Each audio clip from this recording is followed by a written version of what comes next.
What is up? I'm Miguel Antonio, and you are listening to the Live and Create podcast. It's where I interview artists and entrepreneurs about what it means to live a great life and create great things. And before we jump into the podcast today, I'd love for you to check out my band, Run With It. Here's a clip from our song, At Least You Tried. But what if your book has not been written? What if you have one more song left? What if you have what it takes at the bottom of the well? What if you have what's been missing? What if there's someone who needs those words, needs your melody? Dig down deep. What will the others say? They say, God damn, at least you tried. At least you tried. What will the others say? They say, God damn, at least you tried. At least you tried. If you like what you heard, make sure you check us out at Run With It Band, at Run With It Band, everywhere you follow people at, or go to runwithitband.net. It'll take you to all the different links you want to go to, and there'll be a little button you can click for booking information. Now for today's podcast. Today's guest is Ashleigh Paige. Ashleigh Paige is a powerhouse vocalist and a seasoned performer with over a decade of experience captivating audiences in dueling piano bars, some of Kansas City's premier wedding bands, and beyond. Known for her soulful voice and genre-bending style, Ashleigh brings unmatched energy and authenticity to every project, including her dynamic girl band, Flat Susan. Whether leading a crowd or creating intimate moments, her music leaves a lasting impression. It's a great episode. Enjoy. The Live and Create podcast.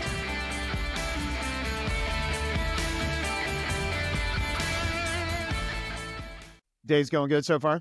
It is. Yeah, it's going good.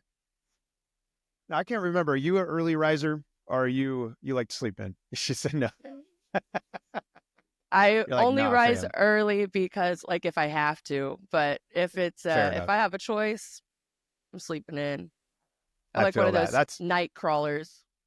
a lot of artists, I think, are like that. Yeah.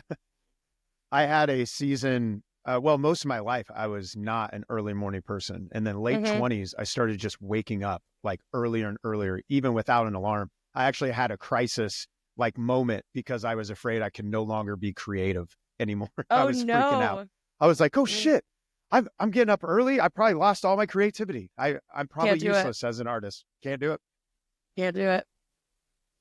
Okay, Now, I think we I could have. go into so many things, Mhm. so many things to talk about. But where I wanted to start was, well, really, I have this best friend that I talk to every day. And I found out it's also your best friend as well. It's ChatGPT. Oh yes, Mr. GPT. Mr. G, did you name it? I did. Yeah, Mr. You- GPT. Mr. GPT. That's Yeah. awesome. So your passion and love for ChatGPT, I think even surpasses mine and Daniel. For the listener, Daniel Cole, the band's Mhm. drummer, he's the one who turned me on to that. Yeah. I don't. So in that, what are some of the things you're learning as an artist working with ChatGPT and how to harness that? Well, I think I was really resistant to it for a long time. I did my very best to avoid it at all costs, and it started to become this thing where, everybody is using it, and the people who are not willing to kind of jump on the bandwagon will get left behind in a lot of ways. Right. It is like a hugely helpful tool. I use it, like I speak to it kind of like in a conversational way. Like I know that there are all of these prompts that you can use and kind of formulas to get the best answer. But let's see, my favorite thing that I've done with it so far is we had a hour-long meeting with my girl band. So, Yeah, so 5 we talked about women, and we had Deanne Kinch there, who is going to be our manager, Deanager, if you will. And so we spent an hour talking. I put my phone in the middle of the kitchen counter and just let it record for an hour.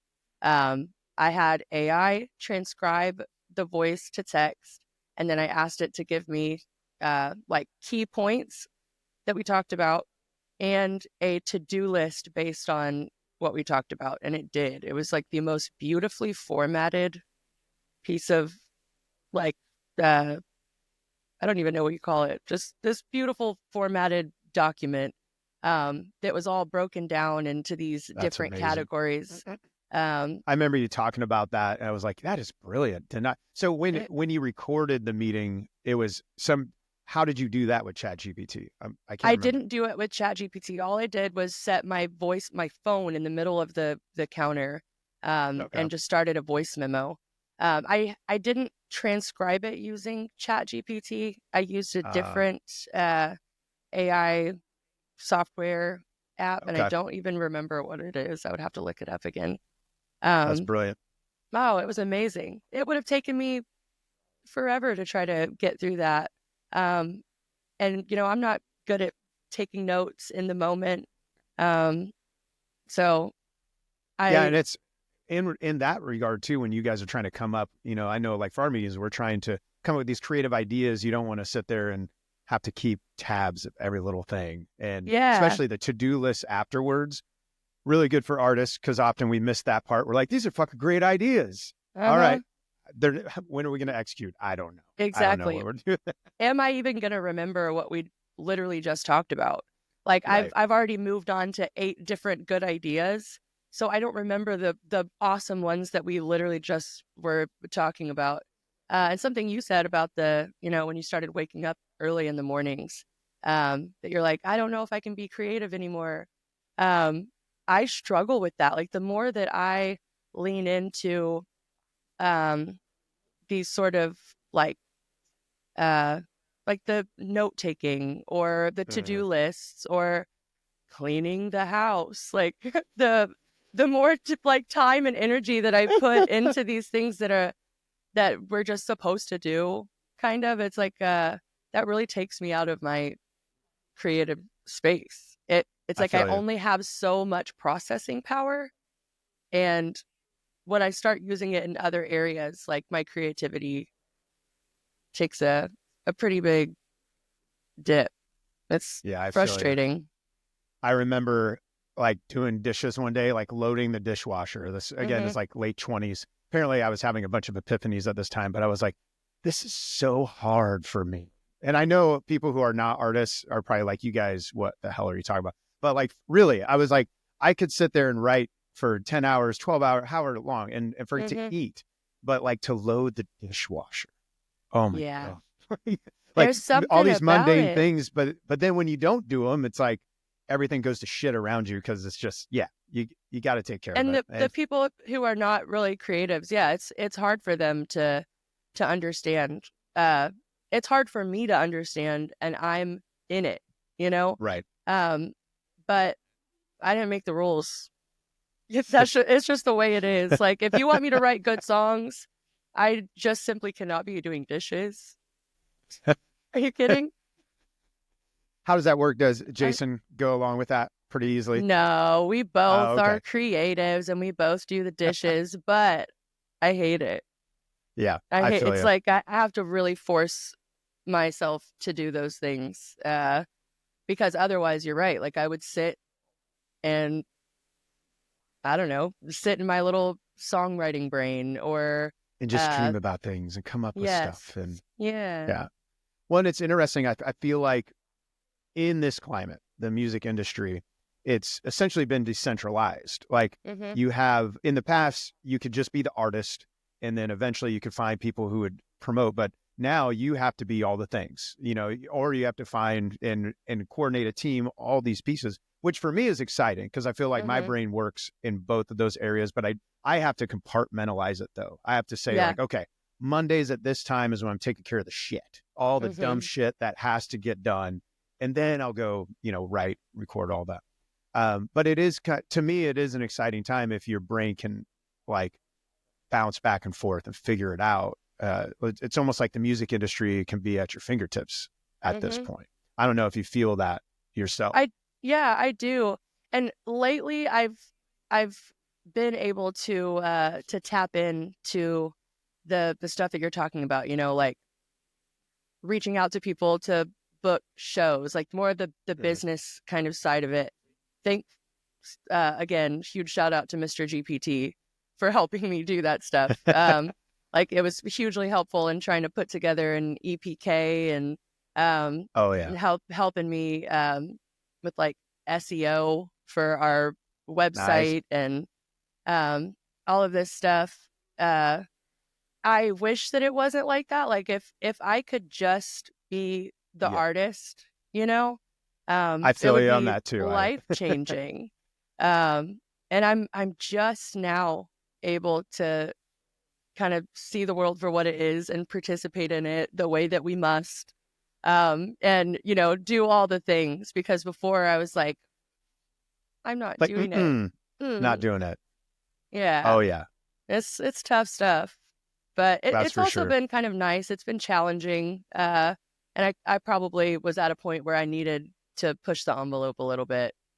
So Well, it's been it's good. cool that there are a lot of tools now, though, where Mm-hmm. and to me, like ChatGPT, I actually just did a thing where we're trying to up our content. And so I've been talking to it about the band for the last year. And so Mm-hmm. I went through on ChatGPT and said, okay, from everything you've learned about me and about the band and what we stand for, it's got all of our songs in it. It's got everything, Mm-hmm. right? Yeah. And I was like, come up with 200 tweets that makes sense for us to tweet. And it just started kicking them out. And of course, most of them, it's not word for word, but it was like, oh, that is a cool idea to talk about our Mm-hmm. song. I'll tweak it this way, all that, Yeah. where it's such a time saver and gives tools to where we can get back to songwriting, get back to Yep. the performing or, Mm-hmm. doing the stagecraft, all that kind of Yeah. stuff. I asked it based on Flat Susan, the girl band that I'm in, 5-piece girl band. I've been doing the same thing, just running list of like, this is who we are. Like, I feel like it knows more about us than we know about ourselves at this point. Yeah. But I asked it, give me some like relevant, like TikTok or Instagram trends that Mm. would be good for Flat Susan to like jump on. And it did. It gave me the trends and like why they would work for Flat Susan and like Brilliant. what we were supposed to do. Um, it gives me like relevant, like trending hashtags to Yeah. use for our stuff. It's I feel Mr. like there needs to be GPT. like a Facebook artist ChatGPT group. There probably is like 1,000 of them now. I just Mm-hmm. haven't looked, but Yeah. because all this, I'm like, that's a brilliant idea. I should do going Yeah. back We and should forth. do this more often. Yeah, we'll just have like a weekly ChatGPT check-in. So how are Yeah. you using it this week? Because Yeah. when you were talking about the meeting piece, I was like, oh my God, that is Oh, brilliant. game changing. And I think that there Yeah. might be an app that if you record the voice memo like through the app, that it Mm-hmm. automatically transcribes it, Okay. versus having to like go through the extra step of like uploading it from your voice memo. But Yeah. it took, yeah, So that much. that I 30 love. seconds meant a lot to me. Okay. Oh, It I feel did. you. I feel you. No, I'm making fun of basically myself by doing Yeah. that, by rolling my eyes, like, oh, Like, because that's how I feel when I'm like, oh, mm-hmm. that's, someone laughs at me when a friend of mine, I always do you instead of YOU in text. Uh-huh. And he's like, dude, He's it like, do doesn't, you it's feel like good two. about that millisecond that you It's like, saved? I do. I Yeah. really do. I feel great about Mm-hmm. it. One thing, I don't know if I shared this with you too, where we were searching contacts in Denver, right? So we're trying to find, Mm-hmm. and I was like, give me the Instagram handles and websites, and it spit it all out, but it didn't have websites. It didn't have links. And I was like, hey, could you get me links? And it said, I can't do this for you. And I was like, oh yeah, you can. I literally just texted You back, can. oh yeah, you can. And it goes, sorry, I was mistaken, and kicked out the list with all the links. And I was like, what is that? Like how, Yeah. it's weird because you almost have to work with it in a sense sometimes, like it is a human. Like, no, I think you got it in you. I Well, think, so something that I've been seeing is that if you assign it a role, like you basically tell it what it should be. Like right. you are a um a music business coach or something. You are a Lord, you're a licensed therapist. Like, what, like you assign it a I have role those and then threads give in it a my test. ChatGPT. Yeah. Um, private. It's my diary. Right. No, but It's just fed into the massive yeah. AI. Lord have mercy. Um, yeah, that'll be the day. Um, yeah, I think that you do have the ability to kind of tell it what it is and what it should do, and like it pulls so much like information just from the ether, and it's like, oh wait, no, you're right. I can do that. I can. See, I need someone in my life to be like, yeah, you can. Yeah, you It's can. like, I think you oh, can. maybe I can. Yeah, a lot of times that's often my wife where like I'll just Mm-hmm. be the days I want to like quit music or I'm just overwhelmed. She's like, "Yeah, I think you got it in you. I think it's in Yeah, there. You just you're keep going." fine. Yeah, maybe take Yeah. a nap and then get back to it. Mm-hmm. Get the fuck in there. That's a secret sauce. That nap time. Well, it looks like you and I are on our way to starting an entire podcast just about artists and ChatGPT, which I would listen to that podcast if it was out Mr. there. GPT and me is what I would call Mr. it. GPT and me. That's brilliant. Yes. You have a Thank new you. assignment. Well, Yeah, I'll let's tune go. in when you do it. Yeah. But diving more into really well, like I said, there's a lot I want to cover in a relatively short time. But your story of getting into live performance, I thought was really, really cool. And Mm. so you, if I remember right, you started working, was it at Howl the Moon? Like Mm-hmm. as a waitress, right? As a hostess. As a hostess. Yeah. Okay. Mm-hmm. So you're playing Howl at the Moon. And I don't know, could you reiterate the story? Really, I just would love people listening to hear this story because it's really cool. Yeah. It's it I still to this day am like mind blown about how this all happened. So I moved to Denver, Colorado. I was in a really weird situation back in Texas, and I was with my two friends. And we're like, we got to get out of here. Like, let's just drive until the wheels fall off. So we come up with this like brilliant master plan to pull together a grand total of like $200. And we're like, we're going to move to Denver. And we had a I friend. forgot that detail. That's Oh amazing. man, We got Miguel, $200. it's Let's go. crazy. It like, there's no reason that it should have happened the way that it is. And it changed my whole, I'm going to start crying. It changed my whole entire life, that decision, that like leap of faith. And so we moved to Denver. We load up whatever we can in a 4-seater car with 3 people, 3 girls, and $200. We spend $150 in gas to get to freaking Denver. We have 1 week that we can stay with our friend. He already has like 4 other roommates, and now there's 3 girls who are going to come and stay in his like 1 bedroom. He's like, look, you can stay for a week. Beyond that, like, y'all got to figure it out. And we did. That's a whole other story for another day. Finding places to hop around on Craigslist. But so I move up here homeless. I'm like really in probably the darkest place of my life that I've ever been Sure. in. I'm like relentlessly searching for jobs. I see a Craigslist ad for this place called Howl at the Moon. Have no idea what it is. I go in there and they hire me as a hostess, and I almost didn't take it because I was like, I have way too much serving and bartending experience for them to only want to hire me making $10 an hour as a hostess. But I took the job because I needed something like ASAP 911 job emergency. Right.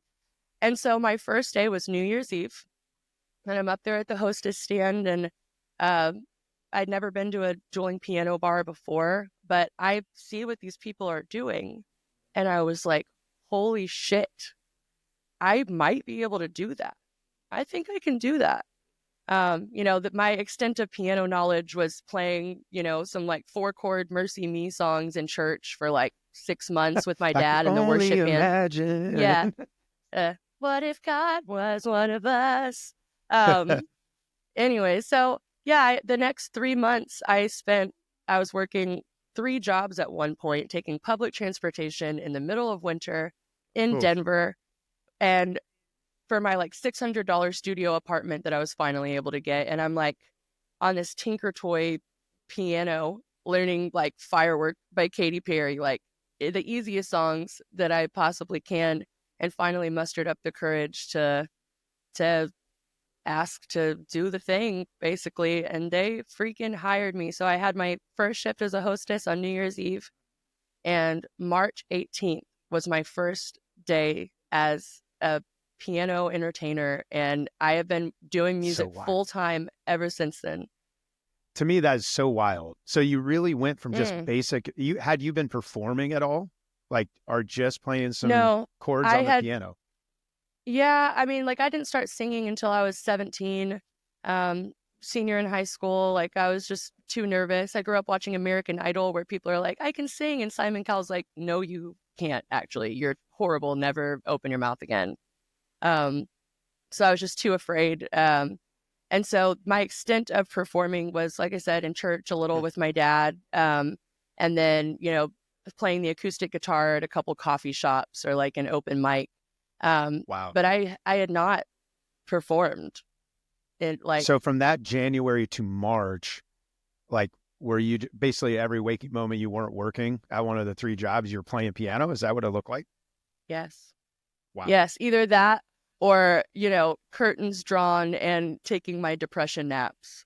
A lot of sleeping happened, but between the 3 jobs and my naps, all the other like free time I had was spent learning whatever I could like manage to do. And it was real easy stuff. Like it was literally, I could barely play octaves in my left hand.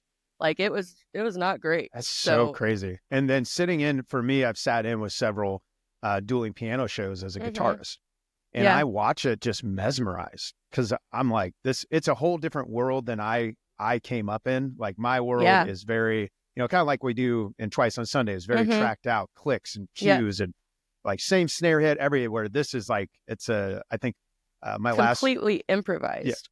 Yeah. It's like a tightrope walk in front of the crowd every single night. And I'm like, so much respect for that. And the fact that you ran into it. What were those first few like shows like, or maybe even take us to that first one when they said, okay, get up there. Yeah. I was like, drunk in love. Like, nobody look at me, please. Like, I was so trying nervous. to hide from the lights. Yeah. I'm like, no, I can't. It was wild. And whenever I was starting out, you only really have to perform like 4 songs a night. Really? Which was, like you start out and they'll like sprinkle you in, where they can. But I mean, I was getting paid 4 nights a week, a shift rate, a nightly shift rate. And it was essentially boot camp. Like I didn't play drums. I didn't play bass. I barely played a little acoustic guitar, and I barely played the damn piano. But they trained me how to do all of that stuff, and I was getting paid every night to go up there and have this like practice space to hone in on my craft, and learn stuff that I would have never, thought to learn myself. And it's in front of a different audience every night, different people. You're constantly having to, like you're learning how to read the room and profile people. Essentially, you're like, okay, I see back there, cowboy hat, looking for the opportunities and going in. Yeah, blame it all on my roots. It's like you're gonna love this. So it was. Now that you spent time, so Twice on Sunday is like the complete opposite of that. Like you guys have, we all have this like very planned out thing. And again, it's when I'm doing that, I'm like, this is the world I'm from. Yeah. Feel way more comfortable. Although I've learned, I now am excited when I get to play some of the dueling piano shows, because now I love the challenge of it. It's like, it's fun. At first I was like scared out of my mind. Yeah. But yeah, the Twice on Sunday stuff, obviously Run With It, we're very tracked out, that kind of thing. What was it like then? So you cut your teeth then in performance doing this, wild out there thing, and then you come into Twice on Sunday. What have been the differences for you, and was it hard to adjust to that? It was incredibly difficult. So before I did Twice on Sunday, I started in Lost Wax. So that was kind of my first exposure to wedding band, track band kind of stuff. And Then Amanda plucked you out and brought you in. Yeah. Yeah. That's a whole other story. But she was like, I'm going to take a step back to, be more on the business side. It was whenever she was pregnant with her first daughter, and I didn't know it at the time, that's kind of why she was taking a step back from performing. She had a plan. I think she always has a plan. She always has a plan. Brilliant woman. One of the most brilliant and hardworking people that I've ever met in my life. I had admired her so much. And so whenever she asked me to be the one to take over for her, I was mind blown. Many tears were shed. But it's such a different world. I've coming from the dueling piano bars, everybody's drunk. Everybody, it's like definitely like a wild and crazy time, like bar environment. And then going to these like black tie, beautiful, $100,000 weddings, and it being so scripted, like every beat is accounted for. And so there is no room for error. It's not like you miss a cue and so the band's going to play another couple bars and bring you back in. It's like the pressure is on, and there's still times where it's horrifying. Like I get so nervous, and then when I'm in it, it's like you're like, you relax into it and go. Well, and even with all the planning, we did a wedding. Was it a week ago, 2 weeks ago, something like that? And Austin and Amanda are the singers along with me, and I'm out in the crowd getting ready to go into the song, and the song's playing, and then all of a sudden the song like fast forwarded all the way to the end and started the next song. Like I'm queuing up the whole audience, like, we're getting ready to dance. I'm bringing them in, and I'm like, I go to say the first line, last night, and we hear the track goes, and then it just starts like perfect on the next song. We all just kind of looked at each other, and I'm like watching. And then Amanda, luckily, she heard the cue, because I was kind of like a deer in headlights. So I'm standing out in the crowd. Like, what the hell, man? But we got there. We got back there. But if you're just winging, a song, you can figure that out. But you can't. It's a little tougher. It's a tougher world. It's tough, and these people that you're playing for have invested so much time and money into this event, like the biggest day of their life. It's like all their friends and family. So pressure. Talk about the pressure, man. It's something else. Yeah. I used to say to people back in the day, I used to get hired for a lot of solo weddings. I still do some solo weddings now. But when I first started doing them, I was like, they're my least favorite gigs. And they're like, why? I was like, because it's so much pressure. And it's like, once you get used to it, you're fine. You get confidence in yourself. But it is that when I first stepped into that world, and it was just solo. So if I fucked it up, it was just there for, it's like, that's you. There was no one to cover, at that regard. But what, going into Twice on Sunday, what are some of the things you learned that you feel like you learned that you didn't learn in the Howl the Moon dueling piano stage? I think definitely like my performance being like not behind an instrument, being just out front, just a mic in my hand, like that is a whole other ball game too. And so that was I've grown a lot in my performance style, from like being forced to be out front and dance and shimmy, shake, and rap. I remember seeing, I forget what gig we did.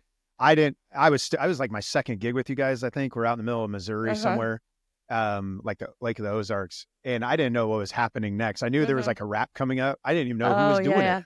And I look over, and you're like standing on the fireplace or something. I don't know if you remember it, and you're just going to town. I was like, what the fuck? Okay. Let's go. Yeah. Expect the unexpected. I love it. I think that it's actually, I feel like it's kind of translated into a lot of areas in my life, because I'm the band leader also. I'm the one who's, talking to the crowd and bringing people up for toasts and, you know, kind of like running the show.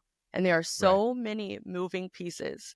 It has like conditioned my brain to like always be anticipating the next move, you know? It's like, this is coming up next, and like still being able to be present enough, you know, in the moment to do a good job, but having my brain always be like thinking a step ahead.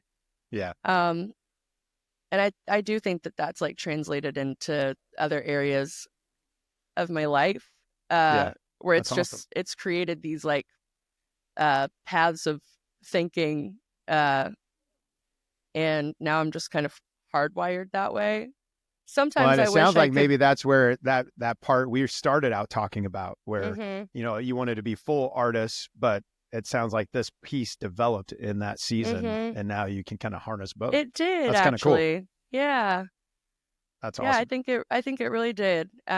Because before it was just about, you know, singing my song. And I guess in a way, like I was still doing that at Howl at the Moon, because the music never stops still. It's song, song, song, song. You're trading back and forth, and always trying to think about, well, what am I going to play next? How can I, what can I go into that, you know, makes sense? What are people requesting? Is there a way that I can like start my next song without ever even having to like really stop the song before, so it just like seamlessly blends? But it definitely, it's on a different level with the Twice on Sunday and that high pressure environment. But Absolutely. it's been good for me. Well, going from, you know, cover world, you know, just doing songs, pulling them out of a hat, basically, to, you know, all tracked out weddings, and then enters in Flat Susan, which is this powerhouse girl band that's taking the nation by storm. Like, where in this journey, where did the idea for Flat Susan come about for you? So Erica McKenzie, one of the sweetest, most talented, lovely people. She's brilliant. She's, oh man, I don't even know. There are not words to describe it. It's like she's not from around here. I actually changed my bio after watching her perform, because I would put in my bio about looping, because I loop. Right? I saw her perform. I took looping out because I was like, you know what? I'm just going to let looping be like a little, you know, sprinkle on top for me, because what she does is actual looping. Like, I've never seen anybody loop like her. Yeah, other than Ed Sheeran. And like, and that's because it's an entire full band, all the harmonies. After that, I was like, damn, I'm not going to sell myself as a looping artist, because I don't do that. Yeah.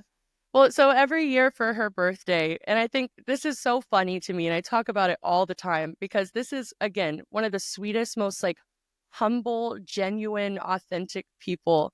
But she throws herself essentially like a music festival in her honor for her birthday every year called Erica Palooza. And she really does it for everybody else. You know, it's like her birthday, but it's an opportunity to get all of these musicians out. Her parents have this big property. Everybody camps. They put up a big stage. It's kind of a big deal. That's pretty cool. I had the opportunity to go almost 2 years ago now. Almost 2 years ago, maybe year and a half. But I wasn't going to be able to go. It's like I got invited, wasn't going to be able to go. Last minute, things change. I get to go to Erica Palooza. Everybody's up there jamming, you know, like switching around. And I'm singing a song, and Amanda Huey comes up, who's also in the band. I'd never met her before, and she's singing harmonies with me. And we're both looking at each other like, what the fuck like, that's was nice. that? That's really like, nice. What was, I think I like that. And at that point, it's like, I guess Amanda Huey, Erica McKenzie, and then our drummer, Lauren Davis, had already been kind of talking about like, man, we should be in a girl band. Like we should start a band. And then when they met me that day, Amanda and Lauren, they were like, oh, okay, we should start a You were girl the missing band. piece. They I brought you. was, yeah, I think it was like kind of the catalyst that it was like, no, we're going to do this thing. And then the last piece of the puzzle that we needed, and talk about the freaking cherry on top, was Nikki White. Yeah, The electric she's killer. guitar, she's funky and fun. Her stage presence and energy is just like wicked. So yeah, they asked me to be in a girl band. They're like, should we bring Nikki White into it? And everyone's like resoundingly like, yes. Like, are you kidding me? Like, um, and that's another one of those things that has changed my life. Changing the course of it. Like doing this, the original music, with these other 4 women who have, made careers out of music for the last decade. We've all been doing it on our own. So we call it like a super group, because it's 4 lead singers. Everybody is on the front line. Like, there's not one person that's kind of running the show. It's all of us up there together, taking our moments and then being like, here's my friend. Like, look at what She's my really friend, good too. she's And so she's really good. good. Yeah. Well, I It's remember beautiful. Daniel telling me it was last year or 2 years ago. I can't remember. You guys had just started rolling. And I remember seeing something on Instagram. And I'm like, okay, because I knew Nikki, and has followed her page. I think she was talking about it and started following what you guys are doing. But he's like, you got to check this out, like what they're doing. Yeah. And her and I shared a stage, I think it was last year at Zona Rosa for a Christmas lighting thing or something. And she seemed super excited. Like, yeah, this is cool. And then to see things like even start to pop off at this point. Yeah. Now, did you guys start with just covers, or did you start with the intention, like, we want to write our own music together? Yeah, it was absolutely that. It's like we do covers because that's where the money is, like Right. if you're going to do shows and get paid to do them, you're going to have to start out doing cover music. And again, it's what we had been doing like for our careers for the last 10 It's like years. you all just brought your lists together and you're like, okay, this is our list now. Yeah, like all the different flavors, but we also had all already been writing individually. And it's like, okay, here are these songs that I think would be great, that we can kind of share. Like, these are now Flat Susan songs. Right. And we have just started really writing our own original music, like as a band, and it's good stuff. What does that process look like for you guys together, writing together? Yeah, so that we have one song that we have written all together, which it's really cool and fun and funky. And we can talk more about that later if you want. But it was, we're all at Erica McKenzie's house, we had Flat Fest was this one. It was like around my birthday. And we're swimming in the pool, and Lauren's like, okay, let's think of a prompt. Let's think of like an idea, something we can latch on to so that we can start writing a song. And I was like, how about we are a like girl gang of like criminals going cross country doing crime, doing gay crime. Gay crime. Like, gay crime. And they were like, hell yeah, cool, I'm down for that.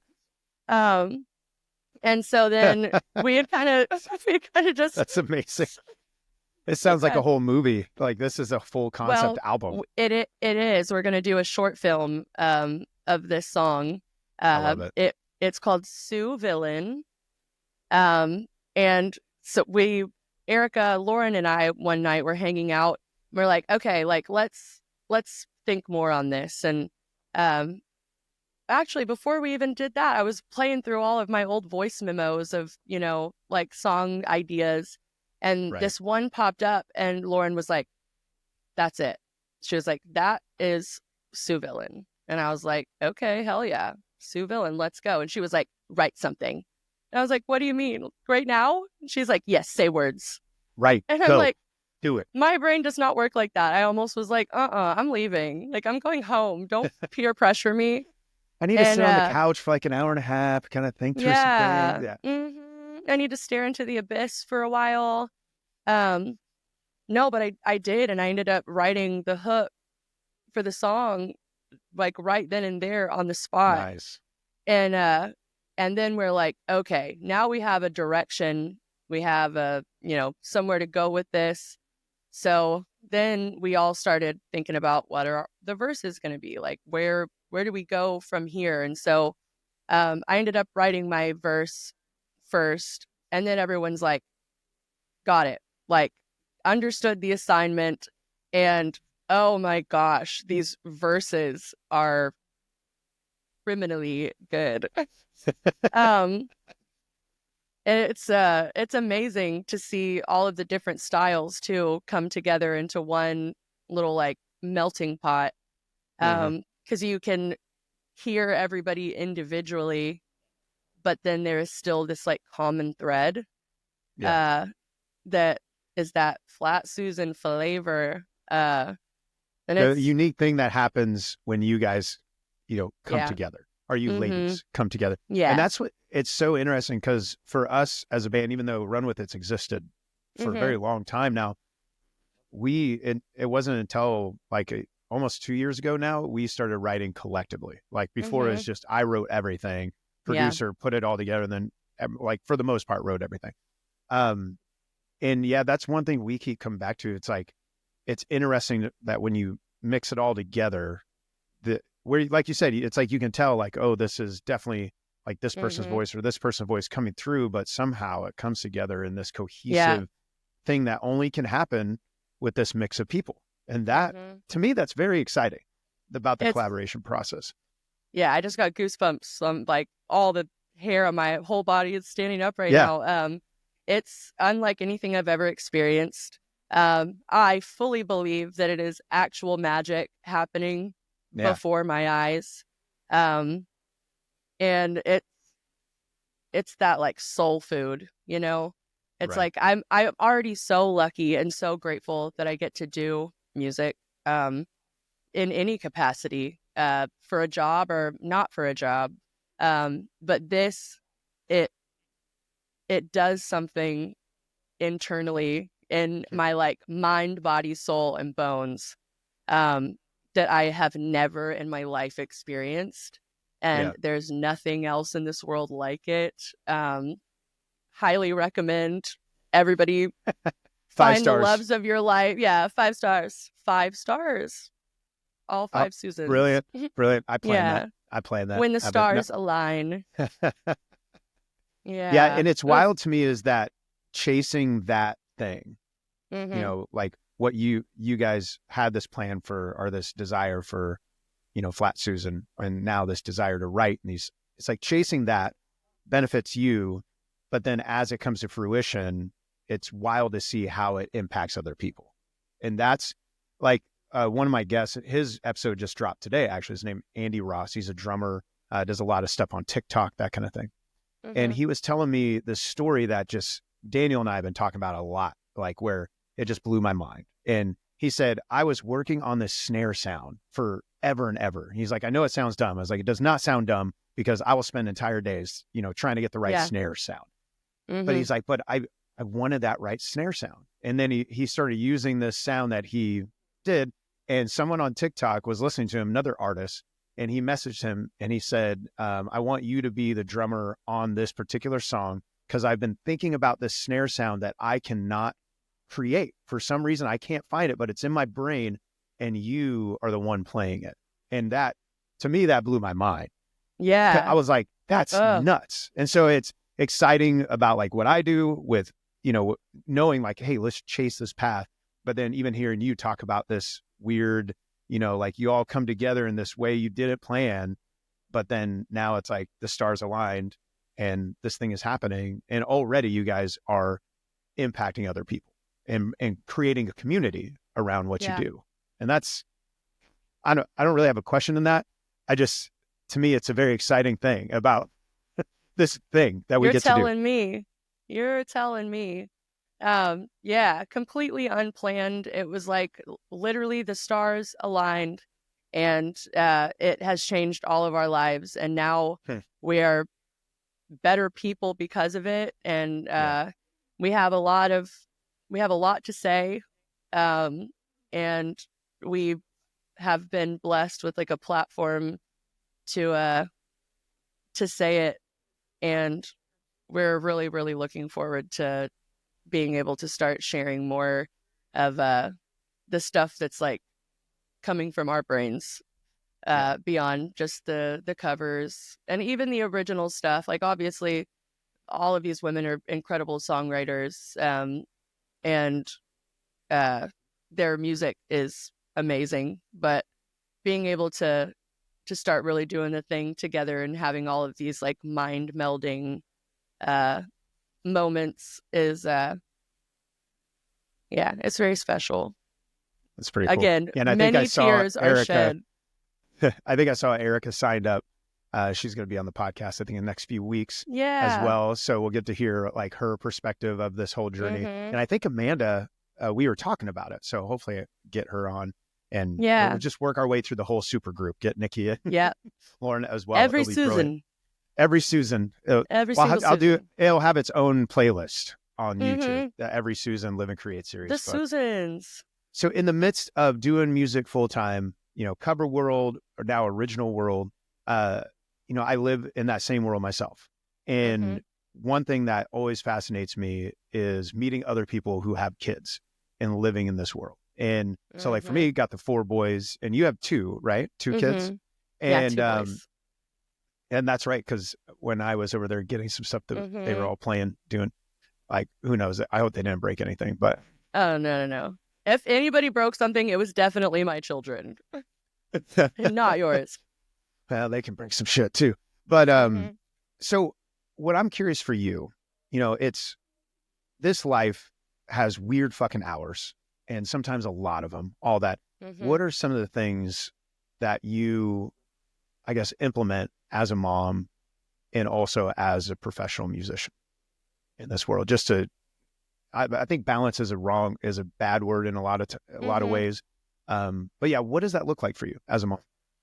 Yeah, so I have a really unique situation. Their dad and I are separated, so we co-parent and split the time. And he works like normal hours, like like not 9 to 5, but daytime work.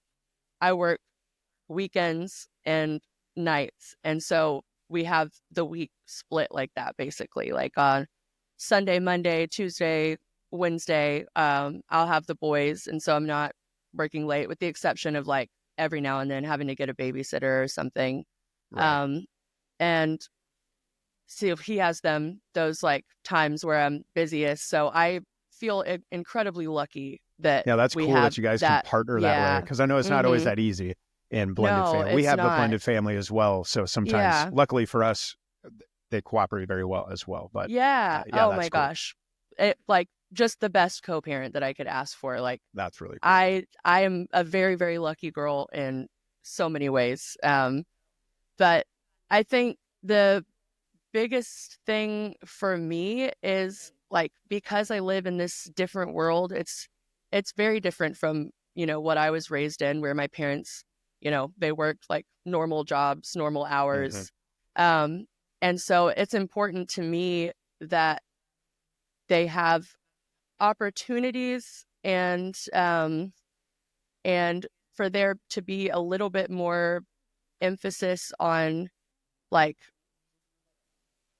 not having to stay in like the status quo, right?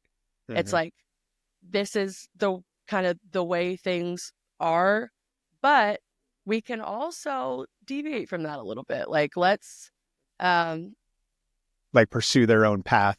yeah, like really trying to like nurture the more creative side, or just like really listening to what they're interested in, Right. and trying to like to foster that in a way that makes them confident and comfortable going into the world as they are, instead of trying to fit into the box. I spent most of my life trying to fit into the box, and it was very uncomfortable for me. Like, You even found as a out kid, the box sucks, and so I had to yeah, I'm move like, on. fuck the box.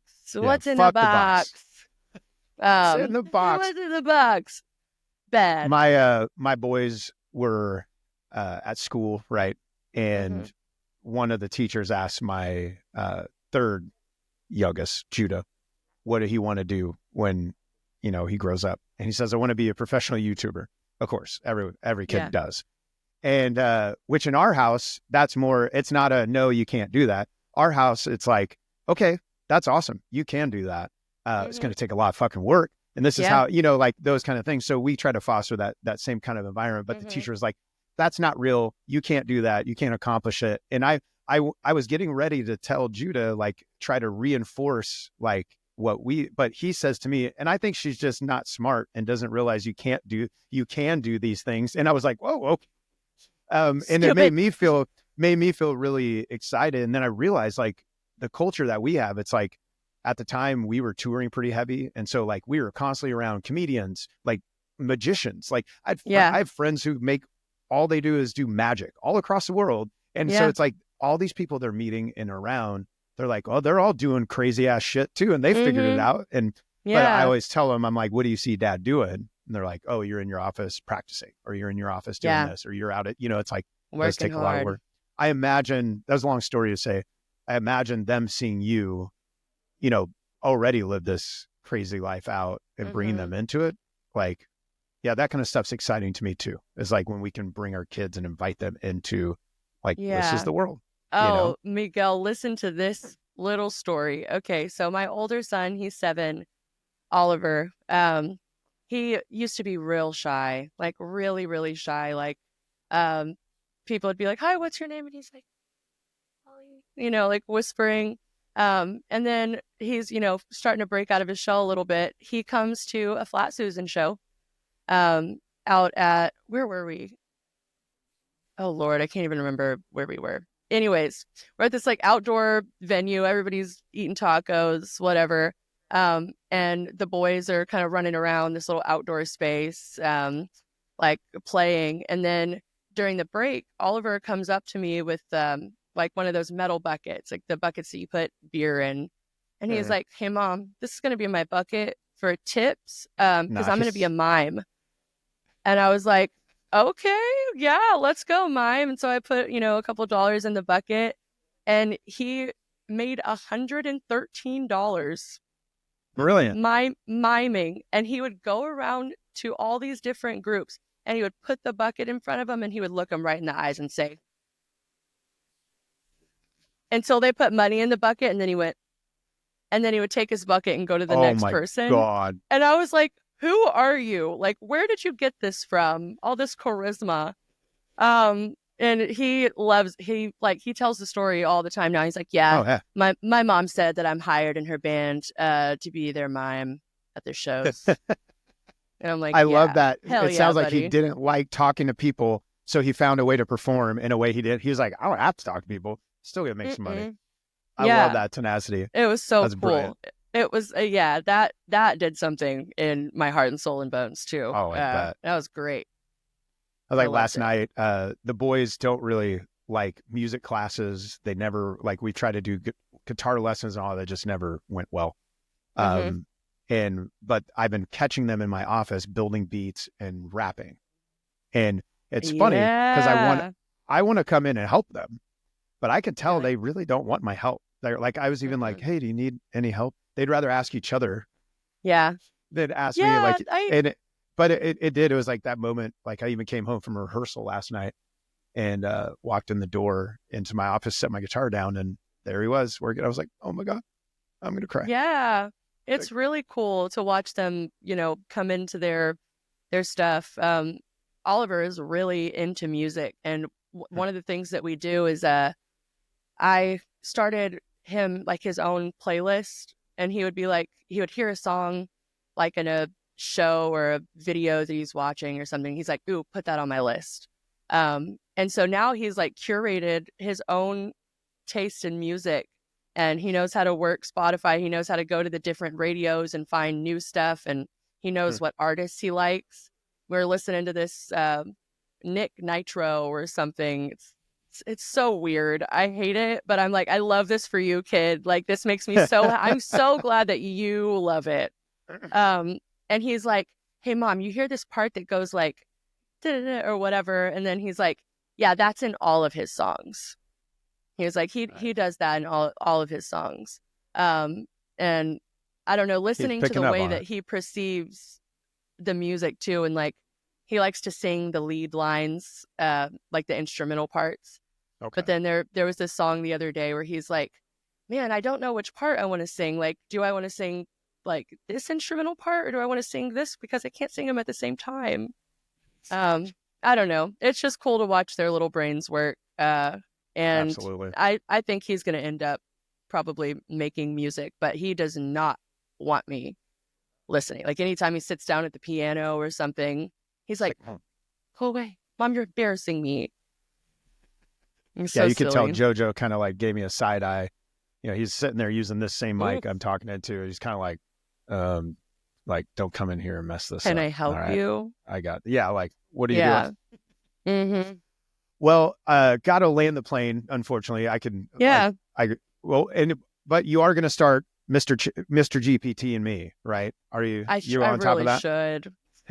Yeah. Well, I gotta wrap up some other projects first. A few other things you got going on. Yeah.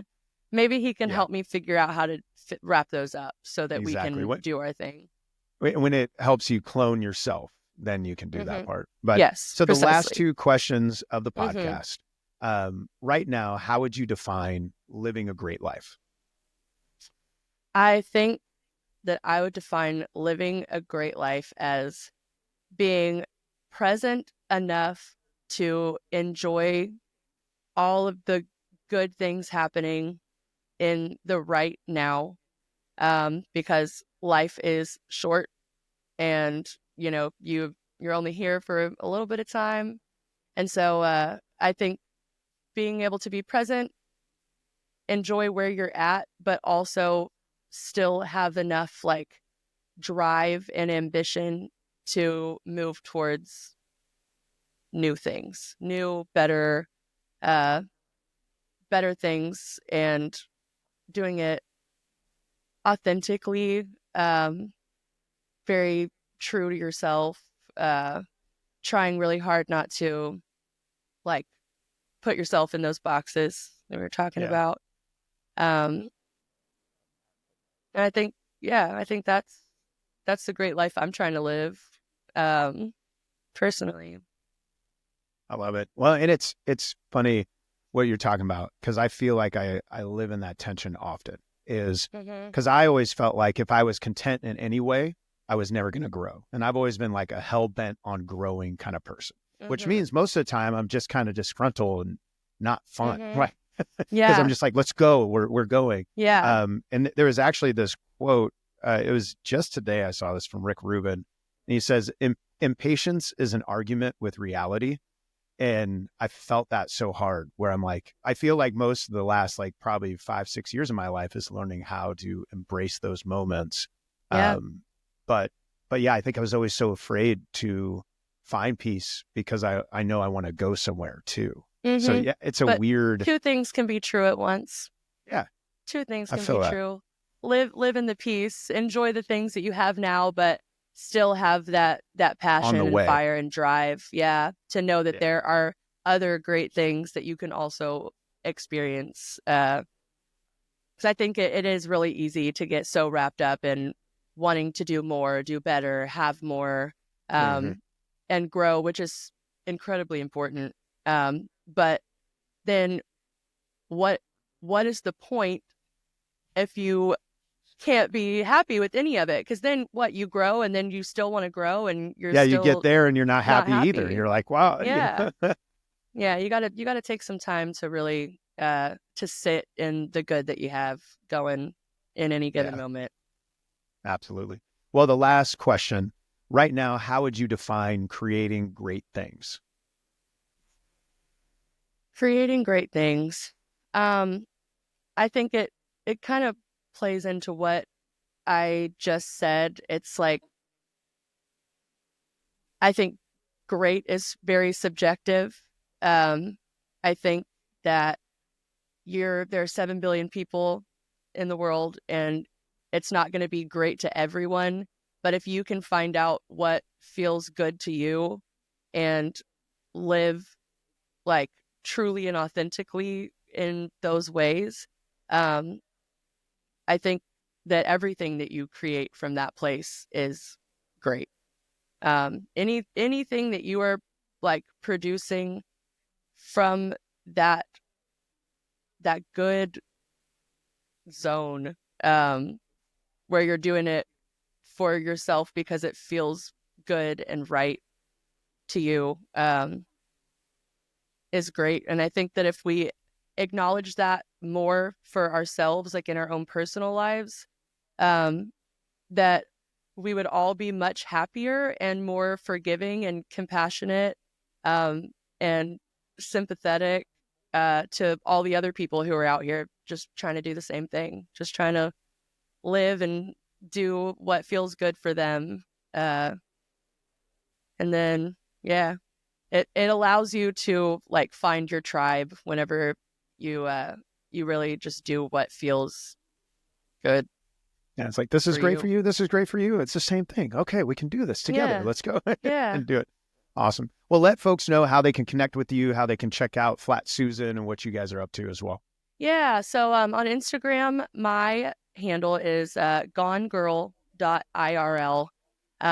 Flat Susan, the Instagram is Flat Susan Official. You can also go to flatsusan.com.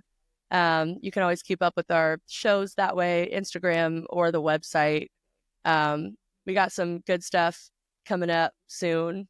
Big show in January 18th at Knuckleheads with the Cowardly Lions and Stranded in the City with Flat Susan. So you should definitely check it out. Get into that girl band magic.